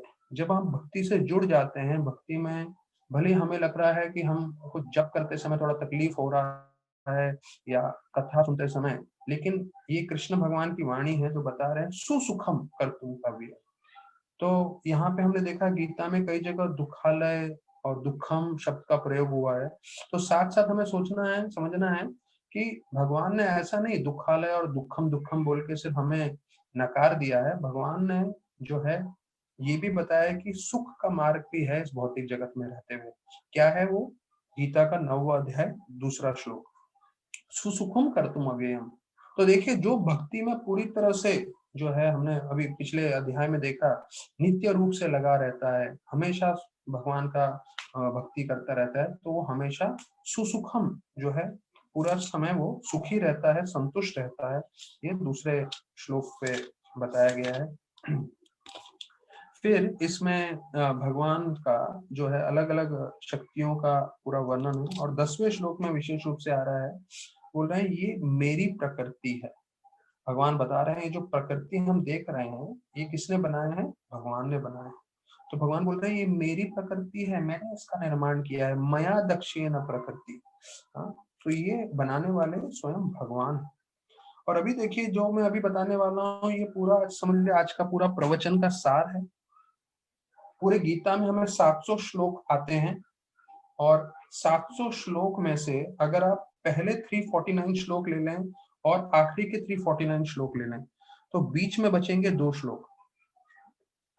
देखिए बीच में 2 श्लोक बचेंगे, तो वो 2 श्लोक आ रहे हैं 9वें अध्याय के 13वें और 14वें श्लोक में। तो मतलब आप समझ लीजिए ये दोनों श्लोक पूरे का पूरे 700 श्लोकों के बीच में आ रहे हैं। इसको 350 और 351 क्रमांक आप बोल सकते हैं। और ये जो है पूरा जैसे बताया गया है पूरे गीता में स्टार्टिंग के 6 अध्याय और आखिरी के 6 अध्याय कवर के समान है, और हीरा बीच में है। और उसमें भी सबसे मुख्य जो है 9वां अध्याय, और उसमें भी पूरा ये 2 श्लोकों में पूरा सार आ रहा है गीता का, जो 13वें श्लोक में बता रहे हैं, महात्मानस्तु मां पार्थ दैवं प्राकृतम् आश्रिता भजन्ते अन्या मनसो ज्ञात्वा भूतादिम अव्ययम्। ये श्लोक जो है शुद्ध भक्तों के बारे में वर्णन कर रहे हैं। और आचार्यगण बताते हैं यहाँ पे राधा रानी का वर्णन आ रहा है, दैवीं प्रकृति। तो इसलिए कृष्ण भगवान ने भी बिल्कुल जो है पूरे 700 श्लोकों के बिल्कुल बीच में इस श्लोक को रखा है, राधा रानी को बीच में रखा है। और बोलते हैं जो महात्मा होते हैं वो जो है राधा रानी के निरीक्षण में रहते हैं उनका जीवन, और वो क्या कार्य क्या करते हैं? भजन्त्या अनन्या मनसो, वो हमेशा भजन करते रहते हैं, शुभ भक्ति करते हैं। तो ये जो है शुभ भक्त के लक्षण है। और वही चीज जो श्लोक में भी बताते हैं, सततम कीर्तयन्तो मां। हाँ, सततम कीर्तन तो मतलब हमेशा जप करते रहते हैं, सततम बोला है, ऐसा नहीं कि 16 माला जप करते हैं, हमेशा सततम कीर्तन तो माम, और दृढ़ता से भक्ति करते हैं और मेरी सेवा करते हैं, नित्य युक्त उपासक है। तो ये 2 श्लोक आप समझ लीजिए पूरे गीता का एक तरह से सार है जो यहाँ पे 2 श्लोकों में वर्णन किया गया है। तो अगर हम ये 2 श्लोक समझ लें तो पूरा गीता का सार भी समझ सकते हैं कि हमें हमेशा सततम जो है भगवान का स्मरण करना है। फिर 22वें श्लोक में बताते हैं कि अगर हम शुद्ध भक्ति कर रहे हैं तो योगक्षेमम वहाम्य, तो हमारे जीवन में हमें कुछ भी चाहिए वो भगवान देंगे, भौतिक चीज भी देंगे, भक्ति में हम लगे रहें उसकी प्रेरणा भी देंगे, और अंतिम में हमें भगवत धाम भी लेके जाएंगे। ये है योगक्षेमम वहाम्यम का मतलब। तो 3 मतलब बताए गए हैं, मैं फिर दोहराऊंगा। पहला, हमें भौतिक जीवन के लिए कुछ आवश्यकता है वो भी देंगे, आध्यात्मिक जीवन में हम लगे रहें उसकी शक्ति भी देंगे, और अंतिम में हमें भगवत धाम भी लेके जाएंगे। और फिर 26वें श्लोक में जो है पत्रम पुष्पम फलम त्वयं, वो सबसे मुख्य श्लोक है, शुद्ध भक्ति जो वर्णन कर रहा है, तो उसके बारे में बता रहे हैं कि शुद्ध भक्ति हमें करना चाहिए। और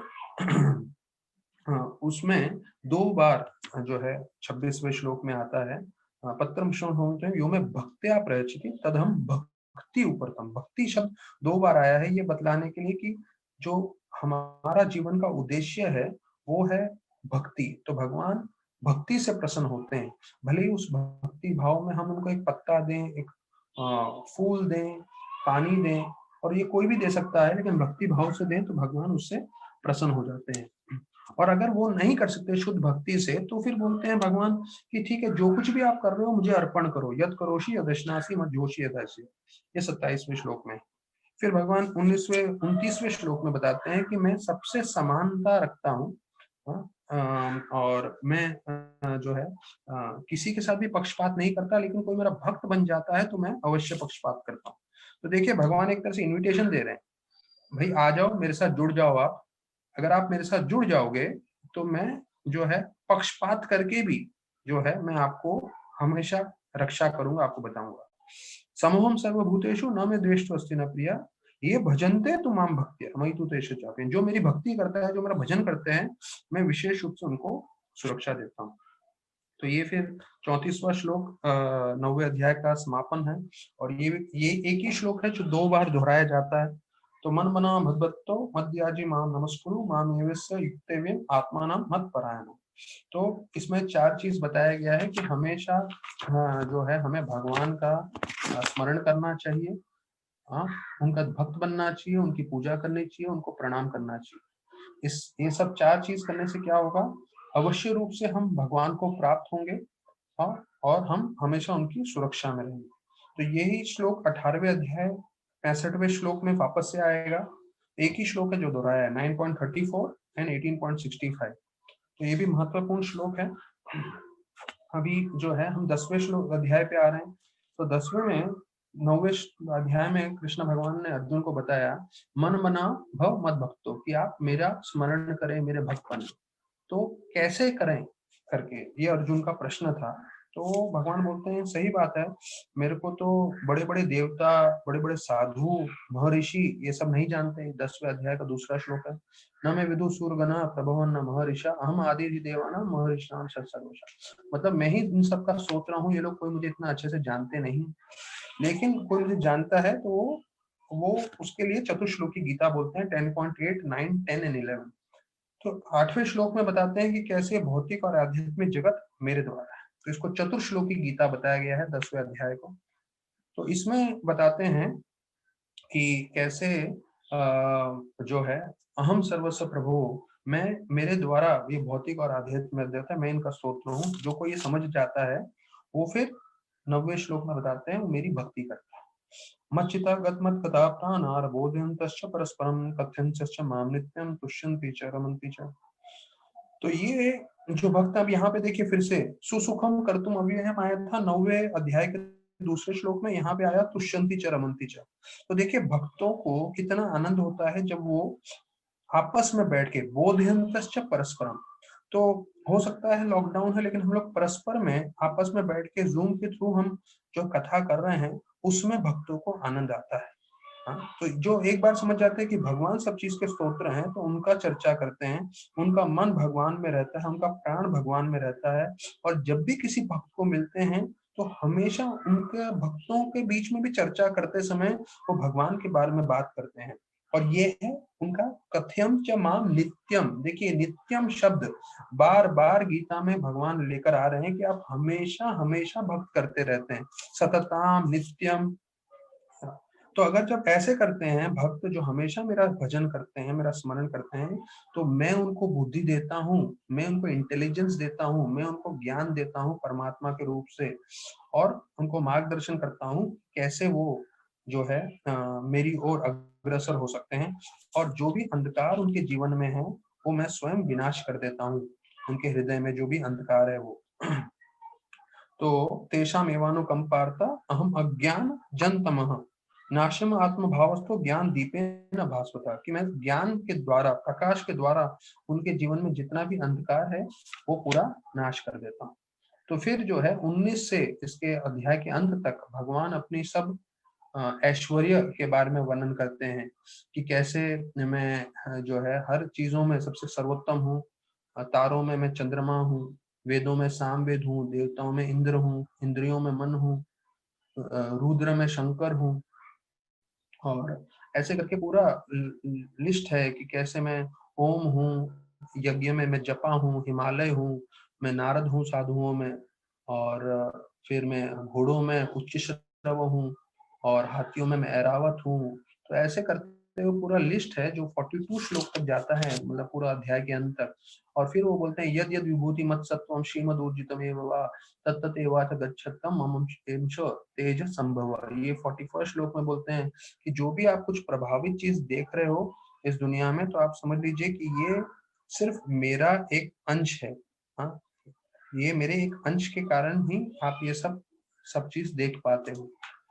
तो ये ऐसे बोलते हुए 10वां अध्याय समाप्त करते हैं। फिर 11वां अध्याय है जहाँ विश्व रूप का दर्शन कराते हैं। तो ये विश्व रूप भक्तों के लिए नहीं है, ये विश्व रूप सिर्फ इसीलिए है कि भाई कई लोगों के मन में ये शंका हो कि कोई भगवान है क्या, तो ये बोलना चाहिए पहले आप अपना विश्व रूप दिखाइए, जिसमें बोलते हैं उनके अनगिनत सर हैं, अनगिनत पैर हैं, अनगिनत हाथ हैं।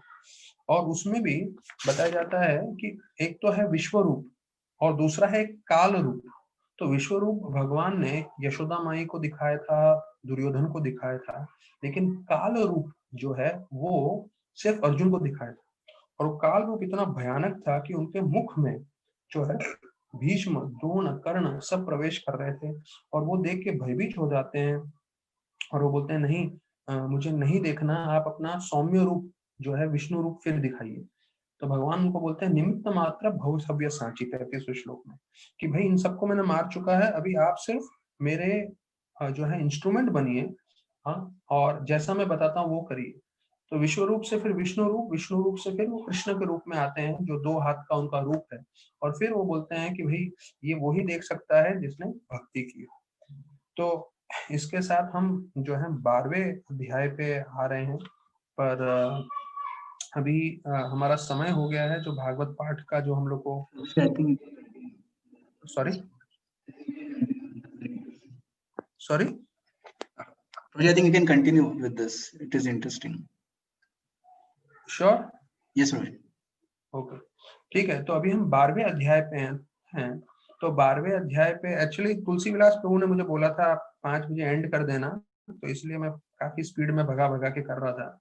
तो एनीवे, तो 12वें अध्याय में जो है भगवान जो है ये बता रहे हैं, अर्जुन का ये प्रश्न है कि भाई किस तरह से आपके जो है पूजने वाले 2 रूप में आपको पूछते हैं, एक तो है निराकार रूप में और दूसरा है आकार।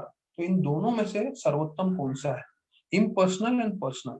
तो इसके जवाब में कृष्ण भगवान बोलते हैं निश्चित रूप से जो मेरा शारीरिक रूप में, पर्सनल रूप में जो मेरी पूजा करता है वो ही उत्तम है।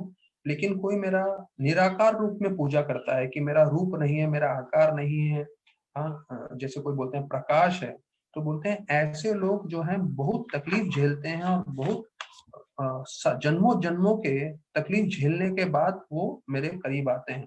तो वो 12वें अध्याय के 5वें श्लोक में बोलते हैं क्लेशो अधिकतरस तेषाम अव्यक्त आसक्त चेतसाम अव्यक्त आसक्त चेतसाम एवं गति दुखम देवाभिर प्राप्यते। देखिए यहाँ पे देखिए वापस से दुखम शब्द आ गया है, दुखम बतलाने के लिए कि भाई जो भगवान का रूप नहीं, आकार नहीं, तो वो भी भौतिक जगत वालों के जैसा हो जाएगा, दुखम ही दुखम मिलेगा। तो वो हमें गलत धारणा में कभी नहीं रहना है और स्पष्ट रूप से जो है भक्ति के भाव में हमें रहना है। फिर 8वें से 12वें श्लोक में जो है अलग अलग पद्धति बताई गई है कृष्ण भगवान ने भक्ति का। पहला पद्धति में बोला है आपका मन पूरा हमेशा मेरा स्मरण में रहना चाहिए, मन और बुद्धि।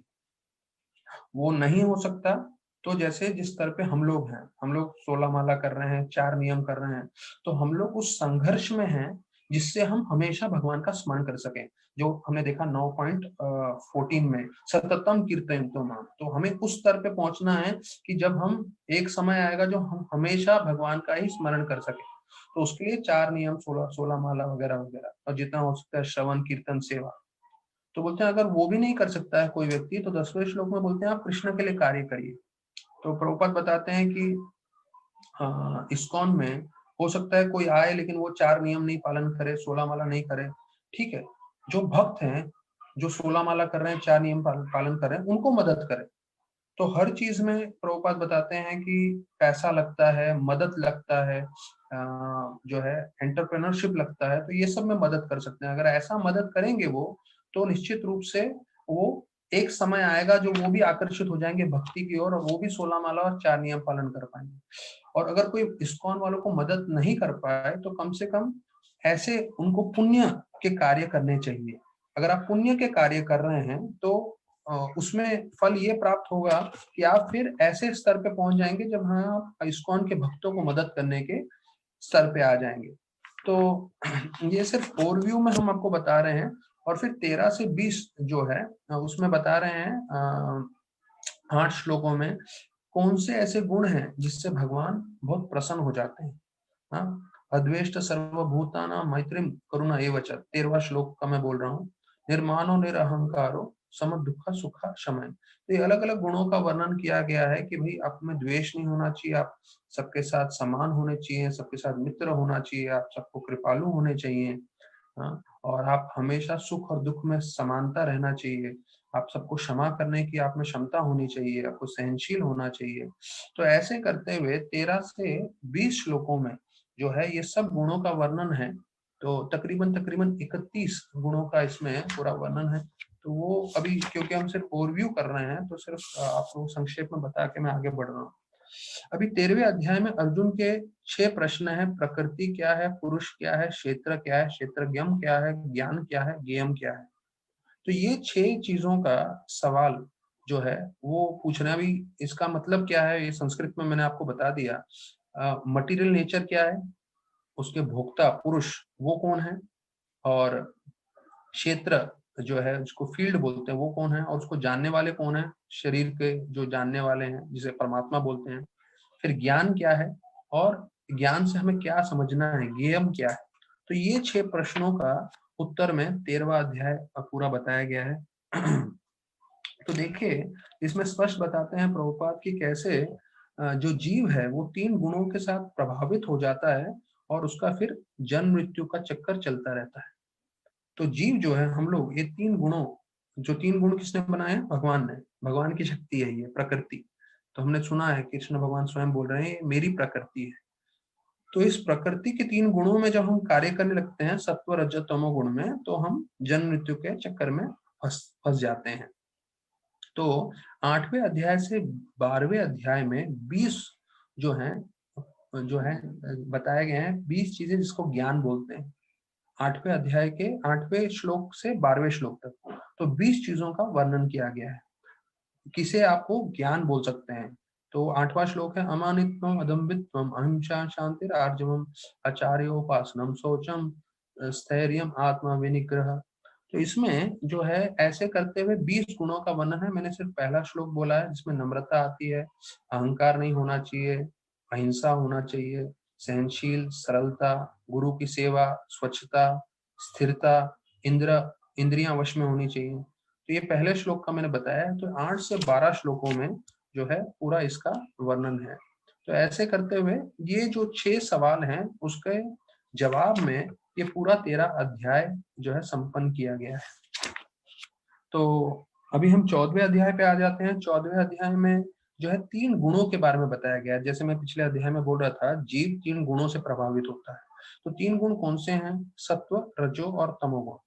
तो ये 3 गुण जो है वो कैसे जीव को बंधन में रखते हैं, और कैसे वो जो जीव को है उनका यहाँ तक कि पुनर्जन्म इसी गुणों के कारण होता है।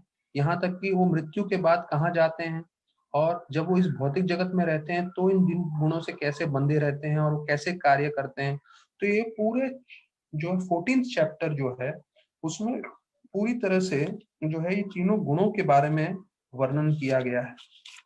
तो 14th चैप्टर का जो 4th श्लोक है वो महत्वपूर्ण है। भगवान बता रहे हैं अहम बीज प्रदापिता, मैं पिता हूँ। मतलब पिता मतलब हमें मालूम है पिता जो है सभी बच्चों के स्तोत्र होते हैं। तो वैसे बताते हैं कि सर्वो योनिषु कौन्तेय मूर्तया संभवन्ति यह तस्मात् ब्रह्म महद योनि अहम बीज प्रदापिता। जितनी भी योनियां हैं 84 लाख, उनके सबके पिता कौन हूँ, मैं हूँ, अहम बीज प्रदापिता। तो मेरे द्वारा सब जो है आ रहे हैं। और बताया जा रहा है ये 3 गुण जो हैं जो 5वें श्लोक में आ रहा है सत्व रज और तम, बोलते हैं ये भी जो है जीव को बंधन में बांध के रखता है। तो सत्व का बंधन कैसा होता है, रजो का और तमो का, वो पूरा इसमें बताया गया है। और फिर उसमें उनका व्यवहार कैसे होता है, और फिर उनका, जैसे हमने बताया कि इस तीनों गुणों के प्रभाव में वो कैसे कार्य करने लगते हैं, वो पूरा स्पष्ट रूप से इसमें बताया है। फिर आ रहा है, तो इसमें जो है 26वें श्लोक में शुद्ध भक्ति के बारे में बता रहे हैं, जिससे हम तीनों गुणों से परे हो सकते हैं, तीनों गुणों से निकल सकते हैं। तो ध्यान रखिएगा, हर अध्याय में भक्ति को महत्वपूर्णता दी गई है। तो भले ही वो बीच के 6 अध्याय में भक्ति महत्वपूर्ण रूप से बताया गया है, लेकिन हर अध्याय में 18 के 18 अध्याय में भक्ति को महत्वपूर्णता दी गई है, भक्ति को सबसे जरूरी बताया गया है। तो हमें पूरी गीता समझ में आए ना आए, हमें एक चीज समझना है, हमें जीवन पर भक्ति करना है। भक्ति मतलब भगवत गीता, भगवान की सेवा, वो नम्रता पूर्वक हम करते रहेंगे तो हम पूरी तरह से गीता समझ रहे हैं, गीता के हिसाब से जी रहे हैं। प्रभुपाद को एक व्यक्ति आके बोला कि प्रभुपाद मैं 60 मिनट में पूरी गीता बोल सकता हूँ। तो प्रभुपाद ने उनको बोला, आप 60 मिनट में पूरी गीता बोल सकते हो, आप जो है 6 मिनट गीता के हिसाब से अपना जीवन व्यतीत कर सकते हो। तो प्रभुपाद का एक उद्देश्य था कि गीता हम सुनते हैं, गीता हम बोलते हैं, लेकिन हमें गीता के हिसाब से अपना जीवन भी व्यतीत करना चाहिए। जैसे बोलते हैं, एक होता है फिलॉसफी और एक होता है प्रैक्टिकल। हाँ, तो फिलॉसफी होता है और एक होता है प्रैक्टिस फिलॉसफी का। तो ये गीता जो है फिलॉसफी है, और उसका प्रैक्टिस आता है हमारे खुद के जीवन में, जब हम गीता के हिसाब से अपना जीवन व्यतीत करें। श्रवण करना भी प्रैक्टिस में आ जाता है निश्चित रूप से, लेकिन श्रवण करने के बाद क्या हम इसको अपना रहे हैं क्या? तो ये जो है शुद्ध भक्ति के बारे में 26वें श्लोक में आ रहा है, ममचो अव्यभिचारेण भक्ति योगेन सेवने सगुणान् समित्थितान् ब्रह्म भूयाय कल्पते। पूरी तरह से जो भक्ति में लग जाता है हर परिस्थिति में, वो इन 3 गुणों से जो है निकल सकता है। तो अभी हमारे पास समय की पाबंदी के कारण हम तीनों गुणों में नहीं जा रहे हैं विस्तार पूर्वक, जो इस पूरे अध्याय में दिया है। और उसका सार ये है, भक्ति। अगर कोई भक्ति में पूरी तरह से रचा हुआ है, लगा हुआ है, तो वो इन 3 गुणों से परे आ सकता है। तो हमारा जीवन का उद्देश्य यही होना चाहिए कि हम अपने जीवन के स्तर पे जितना हो सके भक्ति को बढ़ाने की कोशिश करें। फिर 15वां अध्याय आ रहा है। 15वां अध्याय को जो है आध्यात्मिक जगत का परछाई बताया गया है। ऊर्ध्व मूलम अधा शाखाम अश्वत्थम प्राहुर अव्ययम छांदांसि यस्य प्राणानि यस्तम वेदस वेदविद। ये पहला श्लोक है। ऊर्ध्व मूलम, ऊर्ध्व मूलम मतलब उल्टा। तो जो जड़ है वो ऊपर दिख रहे हैं, पेड़ नीचे दिख रहा है। तो ये कब होता है? जब परछाई में देखते हैं। तो बोलते हैं, शास्त्रों में बताया गया है कि ये जो भौतिक जगत है, आध्यात्मिक जगत का परछाई है। असली जीवन आध्यात्मिक जगत में है, वो आध्यात्मिक जगत का परछाई हम इस भौतिक जगत में देख रहे हैं, और उसके हिसाब से हम अपना जीवन व्यतीत करने की कोशिश कर रहे हैं। तो जैसे भक्ति रसामृत महाराज बताते हैं, आप आम के पेड़ का परछाई देखोगे, और परछाई देख के पानी में, पानी में ही परछाई दिखती है, तो आप पानी में कूद जाओगे आम लेने के लिए, आपको आम कभी नहीं मिलेगा। क्यों? क्योंकि आम असली पेड़ पे। तो वैसे ही जब हम भगवान से जुड़ेंगे, भक्ति करेंगे, तभी हमें सुख का अनुभव होगा इस भौतिक जगत में, क्योंकि हम परछाई में हैं। इस परछाई में एक ही चीज सत्य है, वो है कृष्ण की भक्ति। तो उसको कैसे प्राप्त करना है वो 5वें श्लोक में बताया है। निर्माण मोहाजित संग दोषा आध्यात्म नित्यावृत काम है। तो ये पूरा जो है शरणागति कैसे प्राप्त करना है उसका वर्णन किया है। और जब वो प्राप्त करते हैं तो भगवत धाम पहुंचते हैं, और भगवत धाम का गुण बताया है 6ठे श्लोक में। न तद्भाषते सूर्यो न शशांको न पावका यद् गत्वा न निवर्तन्ते तद्धाम परमम मम। कि वहां पे ना बिजली की जरूरत है, ना सूरज की जरूरत है, ना चंद्रमा की जरूरत है, वो अपने में ही सर्व प्रकाशित है, वो भगवत धाम है। और फिर 7वें श्लोक में बताते हैं कि जितने भी जीव हैं इस भौतिक जगत में, वो मेरे अंश हैं। तो 7वां श्लोक प्रारंभ भी होता है माम अंश जीव लोके, और बताते हैं इस भौतिक जगत में कर्षण कर रहा है, प्रकृति स्थानी कर्षण। मैंने बताया था, प्रभुपाद बोलते हैं इस प्रवचन, इस श्लोक के ऊपर, गधों के जैसे हम लोग काम कर रहे हैं इस भौतिक जगत में, गधों के जैसे कर्षण कर रहा है, गधों के जैसे।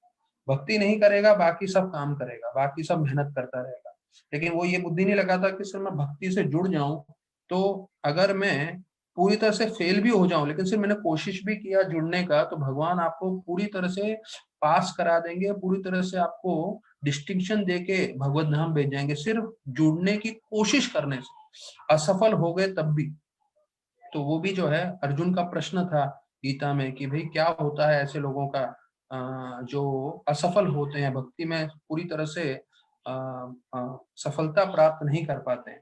तो कृष्ण भगवान उसके जवाब में भी बोलते हैं कि देखो कई लोग होते हैं जो जब लंबा समय भक्ति करते हैं और कई लोग छोटे समय भक्ति करके छोड़ देते हैं। तो ये दो तरह के लोग होते हैं, कोई लंबा समय भक्ति करता है और कोई थोड़े समय में ही भक्ति करके छोड़ देता है। लेकिन लेकिन ये 9वें अध्याय में 31 श्लोक में था, ये 2 श्लोकों में आ रहा था ये चीज कि भाई वो मेरा फास्ट में स्किप हो गया कि भाई कोई भक्ति करते करते पतन हो जाता है। तो उसमें 2 तरह का पतन होता है, एक इसने थोड़ा भक्ति किया पतन हो गया, किसी ने ज्यादा भक्ति किया और पतन हो गया, लेकिन पतन निश्चित रूप से हुआ।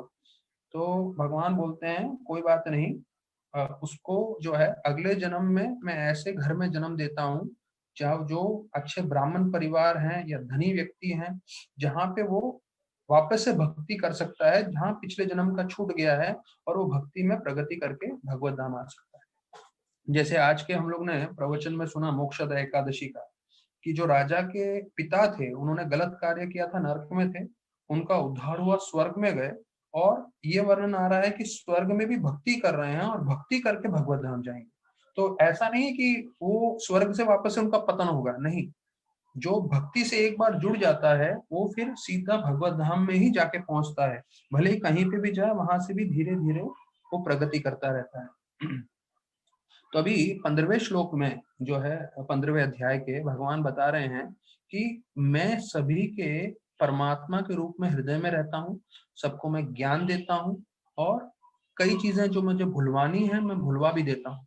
तो मत स्मृति ज्ञानम अपोहनम च सर्वेश चाहम हृदय सन्निविष्टो, सबके हृदय में मैं निवास करता हूँ। तो ये प्रश्न कई बार आता है कि भगवान कहाँ रहते हैं, तो भगवान हमारे हृदय में रहते हैं। यहाँ पे जवाब है 15.15 में कि हृदय निवास करता हूँ परमात्मा के रूप में, और मैं ज्ञान देता हूँ, और मैं रिमेम्बरेंस, नॉलेज एंड फॉरगेटफुलनेस, 3 चीज में देता हूँ। और सभी वेदों से मुझे जानना है, अगर जो मुझे जान लेता है तो उसने सभी वेदों को जान लिया है। तो ये जो है 15वें अध्याय का सार है। फिर 16वें अध्याय में जो है देवी गुण और आसुरी गुण के ऊपर वर्णन किया गया है। पहले 3 गुण जो अच्छे गुण होते हैं, भक्तों के क्या गुण होते हैं उसका वर्णन किया गया है। अभयम सत्व संशुद्धिर ज्ञान योग व्यवस्थिता दान दम यज्ञ। तो मतलब जो है क्या अच्छे गुण होते हैं भक्तों के, जो अच्छे गुण होते हैं उसका वर्णन है। फिर 4 से 8 श्लोक में आसुरी गुणों का वर्णन है। जो अध्याय भी वैसा है, डिवाइन एंड डिमोनिक नेचर, तो वो पूरा विस्तार है। और फिर जो है 10 से 20 श्लोक में ये वर्णन किया गया है कि जो आसुरी प्रभाव के लोग होते हैं उनकी क्या विचारधारा होती है, वो क्या कार्य करते हैं, तो ये पूरा विस्तार में बताया गया है। और अंत में ये बोलते हैं कि ये सब त्याग के हमें शास्त्र सुनना चाहिए। तो 23वां श्लोक बहुत महत्वपूर्ण है। वो बोलते हैं यह शास्त्रम विद्यम उत्सृज्य वर्तते काम कारता न सिद्धिम न आपनोति न सुखम न परम गतिम। देखिए एक एक श्लोक को भी अगर हम पूरी तरह से समझ लें या अपने जीवन में उतार लें तो हमारा जीवन सार्थक हो सकता है। उसमें बता रहे हैं कि यह शास्त्रम विद्धि उत्सृज्य, शास्त्र के विरुद्ध जाके जो काम करते हैं तो न सिद्धिम न आपनोति, वो कभी भी परफेक्शन, कभी भी जो है सार्थकता प्राप्त नहीं कर पाएंगे अगर शास्त्रों के विरुद्ध गए तो। न सुखम, कभी भी सुख नहीं प्राप्त कर पाएंगे। न परम गति, ना ही वो भगवत धाम आ पाएंगे। तो स्पष्ट है, आप शास्त्र पालन करिए भगवत धाम आइए, आप शास्त्र पालन करिए आप खुश रहेंगे इस जीवन में, आप शास्त्र पालन करिए आपको सार्थकता प्राप्त होगी। और अगर आप नहीं पालन करोगे तो ना खुश रहोगे, ना सार्थकता प्राप्त होगी, ना मुक्ति प्राप्त होगी। पुनरअपि जननम पुनरअपि मरणम, फिर जन्म मृत्यु के चक्कर में लगना है। ये कृष्ण भगवान का वाणी है। तो ये जो है 16वें अध्याय का मैंने सार बताया। 17वें अध्याय में अर्जुन का ये प्रश्न है कि कई लोग अपने हिसाब से जो है नियम बना लेते हैं, अपने हिसाब से वो पूजने लगते हैं कोई देवता को या किसी को भी, या यहाँ तक कि कोई भूत प्रेत को भी पूजता है, कोई पूर्वजों को पूजता है। तो आप मुझे बताएंगे उनका क्या होता है, उनके बारे में वो पूछते हैं। तो बोलते हैं कि जो सत्व गुण में है वो देवता को पूजते हैं, जो रजोगुण में है वो दानव को पूजते हैं, और जो तमोगुण में है वो भूत प्रेत को पूछते हैं, चौथे श्लोक में बताते हैं। और फिर बोलते हैं कि लोगों की जो श्रद्धा होती है, फेथ, वो 3 गुणों से प्रभावित होता है। और फिर इन 3 गुणों में जो है भोजन आता है, जो 8वें 9वें 10वें श्लोक में बता रहे हैं। यज्ञ आता है, जो 11वें 12वें 13वें श्लोक में बता रहे हैं। और तपस्या 17वां 18वां 19 श्लोक में बता रहे हैं। और दान जो 20 21 22 श्लोक में बता रहे हैं। तो ये सब 3 गुणों में आता है।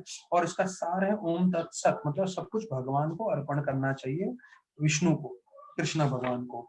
और उसका बीच में 14 से 19 श्लोकों में आता है, जिसमें तपस्या हमारे शरीर के लिए, तपस्या हमारे शब्दों के लिए, तपस्या हमारे मन के लिए। तो ये महत्वपूर्ण है, जो हमने कई बार चर्चा किया है कि हम जब बोलते हैं तो हमें क्या तपस्या ध्यान रखना है, जो हमारे मन के लिए क्या तपस्या है, और हमारे शरीर के लिए क्या तपस्या है। तो 14, 15, 16 ये 3 श्लोक में शरीर, शब्द और मन का तपस्या है, जो महत्वपूर्ण है इस 17वें अध्याय का। और बाकी सब तीनों गुणों में ऑस्टेरिटी, चैरिटी, सैक्रिफाइस और भोजन और फूड और फेथ, ये पूरा वर्णन किया गया। और फिर जो है अंतिम में 18वां अध्याय आ रहा है। 18वां अध्याय मतलब सार है। तो भगवान ने जो अभी 17वें अध्याय में बताया है, उन सब का जो है सार बता रहे हैं। और उसमें भी जो 5 चीजों का शुरुआत में बताया था, वही चीज वापस से बताएंगे। फिर जो है ये बता रहे हैं कि कैसे 3 गुणों से ज्ञान आता है, 3 गुणों से कर्म आता है, 3 गुणों में जो है हमारी दृढ़ता, डिटर्मिनेशन आता है, हमारी बुद्धि आती है, यहाँ तक कि सुख हमारा जो है इन 3 गुणों में आता है। और फिर कैसे जो है 4 ब्राह्मण, क्षत्रिय, वैश्य, शूद्र, जो 4 वर्ण हैं, उनके क्या गुण आते हैं वो बताए हैं। और ये मतलब जो है ब्रह्मभूता स्तर, और जो इसका सार कर रहे हैं पूरा 18वें अध्याय में, वो शुद्ध भक्ति को लेके कर रहे हैं। तो वो ये चैप्टर का कंक्लूजन में आ रहा है। तो ये आप अगर हम देखेंगे तो लास्ट के जो इसके श्लोक हैं, हाँ 65 और 66, तो 65 श्लोक मैंने जो आपको बताया था 9 चैप्टर का 34 श्लोक था, वो यहाँ पे वापस से रिपीट हुआ है। जो बताया गया है, मन मना बद्भक्तो मध्यादि माम नमस्कुरु माम एवस्य सत्यम ते प्रतिजनि प्रियोसि में। तो ये जो रिपीट किया था, वो ही जो है वापस से आ रहा है श्लोक, कि हमेशा भगवान का चिंतन करें। देखिए ये स्टार्टिंग से लेके एंड तक, अभी 18 अध्याय पूरा समाप्त हो रहा है। भगवान बार बार हर एक जीव से एक ही चीज बोल रहे हैं कि आप जो है मेरा चिंतन करो, मेरे को याद करो, मेरी भक्ति करो। तो इसमें जो है भगवान, ये नहीं सोचना चाहिए अरे भगवान का बहुत लाभ हो रहा है, हमारा लाभ होगा। हम इस भौतिक जगत में, इस प्रपंच में, इस जंजाल में जो फंसे हैं उससे निकल जाएंगे, और ये जीवन हमारा अंतिम जीवन होगा, और हम भगवत धाम प्राप्त करके अनित्य काल के लिए eternally we will be happy in the spiritual world. और जितना हम कृष्ण भावनामृत हैं, उतना समय हम इस भौतिक जगत में रहते हुए भी जो है हम सुखी रह सकते हैं। यहाँ पे हमने कितने श्लोकों में देखा, सुखम शब्द का भगवान प्रयोग कर रहे हैं। तो इसका अभी मैं आखिरी कंक्लूजन बताने वाला हूँ, पर आखिरी कंक्लूजन बताने से पहले मैं आप लोग को बताना चाहूंगा, बहुत सरल है। आप भगवान की भक्ति करिए, मुश्किलें आएंगी, तकलीफें आएंगी, लेकिन भक्ति करते हुए भगवान हमें हमेशा सुरक्षा देंगे, भगवान की कृपा बनी रहेगी, और हम भक्ति करते करते अपने जीवन में हमेशा सुख शांति से रहते हुए भगवत धाम जा सकते हैं। और अगर हम ये निश्चय करते हैं हम भक्ति नहीं कर रहे, या दूसरे जैसे लोग भक्ति नहीं कर रहे हैं, तो जीवन भर संघर्ष करते रहेंगे, करते रहेंगे, करते रहेंगे, और इतना संघर्ष करते करते फिर जब मरेंगे तो फिर नरक लोक जाना पड़ेगा, वहां पे इतनी वेदना झेलनी पड़ेगी, अगले जीवन में फिर संघर्ष प्रारंभ, और ये संघर्ष चलता ही रहेगा। आनंद प्रभु बता रहे थे कि वो स्टॉक मार्केट में काम कर रहे थे, और उनके मन में थोड़ी शंका थी, क्या सही है क्या गीता और ये सब। और उनको लग रहा था मेरे साथ वाले जो काम करने वाले हैं करोड़ोपति हैं, इतने धनी हैं, और लोग इतना सम्मान कर रहे हैं, इतने अच्छे से भोग कर रहे हैं, मतलब गलत काम नहीं कर रहे थे पर बहुत अच्छे से जीवन व्यतीत कर रहे थे। तो बोले अच्छा तो चल रहा है, क्या दुख है, क्या परेशानी है। और बोलते हैं उनके कमरे में आग लग गई, ये जो है 88 की 98 की बात है, और उस टाइम में डीमैट नहीं था, सब हार्ड कॉपी थे शेयर्स के। बोलते 3 घंटे में जितने मेरे मेरे पार्टनर्स लोग थे, बोले करोड़पति से रोडपति हो गए। तब मुझे समझ में आया कि भैया ये भौतिक जगत इतना बेकार है, किसी को भी बोलते हैं ना बिल्कुल रास्ते पे उतार सकता है कभी। तो उसमें सिर्फ एक ही व्यक्ति है जो हस्तक्षेप कर सकता है, वो है कृष्ण। और इसलिए कृष्ण भगवान जो है अंतिम में 18वें अध्याय पूरा समाप्त होने आ रहा है, वहां पे भी बोल रहे हैं कि मेरा स्मरण करो, मेरी भक्ति करो, हाँ, और मेरी पूजा करो, तो आप मेरे पास आ जाओगे। और उसके लिए सर्वधर्मान परित्यज्य मामेकम शरणम व्रज। अगर आप ये श्लोक लेंगे और भागवतम का पहला अध्याय का दूसरा श्लोक लेंगे, धर्मो प्रयोज्यतो कैतव, उसमें भी बोलते हैं कि भाई बाकी सब चीजों को आप परित्याग करो, सिर्फ भगवान को शरण करो। और भगवान को शरणागत होने के कारण जो है आप सभी पापों से मुक्त हो जाओगे और हमेशा संतुष्ट रहोगे। भगवान ने पूरा इतना बताते हुए अर्जुन को ये भी बोला, यथा इच्छा से तथा करो, मतलब जो आपकी इच्छा है वो करो। तो अर्जुन ने ये नहीं बोला हाँ अभी इतना पूरा सुन लिया है गीता, अभी जो चाहिए मैं वो करूंगा, नहीं। वो क्या बोलते हैं, करिष्ये वचनम तव। तो अगर आप इसका 73rd श्लोक देखेंगे तो, क्योंकि हमने गीता प्रारंभ किया था, अर्जुन भ्रमित थे पहले अध्याय में, वो बहुत कारण बता रहे थे कि मुझे युद्ध नहीं करना है। और फिर 73 श्लोक में अर्जुन बोलते हैं, नष्टमोह स्मृतिर्लब्धा तव प्रसादमयुच्यता सितोऽस्मि गता संदेह करिष्ये वचनम तव। मैं आपका वचन करने के लिए तैयार हूँ, आप जो बोल रहे हो वो करने के लिए तैयार हूँ। प्रभुपाद बोलते हैं ये है गीता का सार, करिष्ये वचनम तव, मैं आप जो बोलोगे वो करूंगा, मुझे अपना दिमाग नहीं लगाना है, मुझे अपना खुद का नहीं करना है।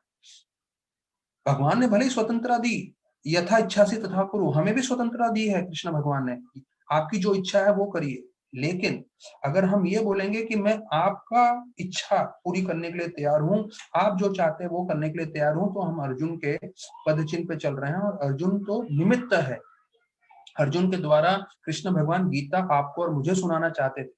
मैंने जैसे बताया, प्रभुपाद बोलते हैं अगर माँ को अपनी बहू को कुछ सिखाना है तो बहू को नहीं बोलेगी, बेटी को बोलेगी, बेटी को बोल के बहू को सिखाएगी। तो भगवान अपने भक्तों को निमित्त बनाते हैं जिससे हम लोग सब सीख सकें। और फिर अंतिम श्लोक आ रहा है, उससे पहले एक और श्लोक आता है, देखिए ये है 76 श्लोक जो मेरा फेवरेट है, कि हम ये जो गीता का पाठ सुन रहे हैं, इसका क्या फल हमें प्राप्त हो रहा है, हमें जो है इसका श्रवण करने से हमारे में क्या बदलाव आएगा। तो यहाँ पे संजय बोल रहे हैं 76 श्लोक में, राजन संसिद्ध्य संवादमिदम अद्भुतम केशव अर्जुनो पुण्यो हरिष्यामि च मुहुर्मुहुः हरिष्यामि च मुहुर्मुहुः। वो राजन को बोल रहे हैं, अब ये पूरा गीता समाप्त हो गया है, कि ये जो संवाद मैंने सुना एकदम अद्भुत है, एकदम महान है। और किसके बीच में था, केशव अर्जुन, कृष्ण भगवान और अर्जुन के बीच में था, जो बहुत पुण्यवान है। और जब भी मैं इसके बारे में स्मरण करता हूँ, राजन संक्षिप्त संक्षिप्त संक्षिप्त शब्द 2 बार आया है, कि जब भी मैं गीता का स्मरण करता हूँ, ये सब शिक्षण का स्मरण करता हूँ, तो क्या होता है, हर्ष्यामि च मुहुर्मुहुः। और प्रभुपाद लिखते हैं, I take pleasure being thrilled at every moment. तो इसके बारे में प्रभुपाद तात्पर्य में लिखते हैं, the result of Krishna consciousness that one becomes increasingly enlightened and enjoys life with a thrill, not for some time but at every moment. हर पल आप अपने जीवन में संपूर्ण रूप से आनंद प्राप्त कर पाओगे अगर आप भगवान के साथ जुड़ जाओगे, भगवान की सेवा करोगे, करिष्ये वचनम तव। और अगर आप ऐसा करोगे तो गीता का अंतिम श्लोक में जो है स्पष्ट कर रहे हैं, यत्र योगेश्वरो कृष्ण यत्र पार्थ धनुर्धरा तत्र श्री विजयो भूतिर धुवर नीतिर्मतिर्मनः। जहां भी कृष्ण है, जहां पे भी अर्जुन है, वहां पे ऐश्वर्य होगा, वहां पे विजय होगा, अलौकिक शक्ति होगी और पूरी तरह से सबका कल्याण होगा। ये भगवान बोल रहे हैं, ये संजय बोल रहा है, ये मेरा खुद का जो है मेरा राय है। ये जहां भी कृष्ण और अर्जुन रहेंगे वहां पे हमेशा कामयाबी होने वाली है, ऐश्वर्य रहेगा और अलौकिक शक्ति रहेगा। तो अभी हम जो है गीता के इसके साथ हमने पूरे 18 अध्याय का ओवरव्यू दे दिया है।